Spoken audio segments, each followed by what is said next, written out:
2024 টি-20 বিশ্বকাপ খেলতে এখন যুক্তরাষ্ট্রে অবস্থান করছে বাংলাদেশ দল। এর আগে বিশ্বকাপের জন্য ঘোষণা করা হয়েছিল 15 সদস্যের স্কোয়াড, কিন্তু এই সম্পর্কে কিছুই জানেন না জাতীয় দলের সাবেক অধিনায়ক মাশরাফি বিন মুর্তজা।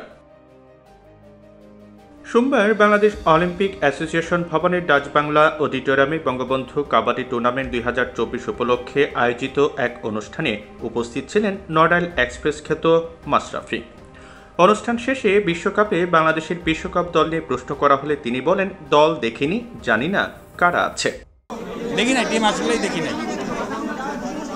2024 টি-20 বিশ্বকাপে বাংলাদেশের সঙ্গে একই গ্রুপে পড়েছে দক্ষিণ আফ্রিকা ও শ্রীলঙ্কা। দুটি টি-20 বিবেচনায় শক্তিশালী দল, তবে এই দুই প্রতিপক্ষের বিপক্ষে টাইগারদের জয় পাওয়া উচিত বলে মত দিলেন মাশরাফি।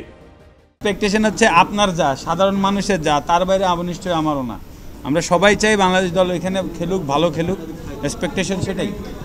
এই বিশ্বকাপের সহায়োজক যুক্তরাষ্ট্রের বিপক্ষে 3 ম্যাচের সিরিজ দিয়ে শুরু হচ্ছে বাংলাদেশের বিশ্বকাপ প্রস্তুতি পর্ব।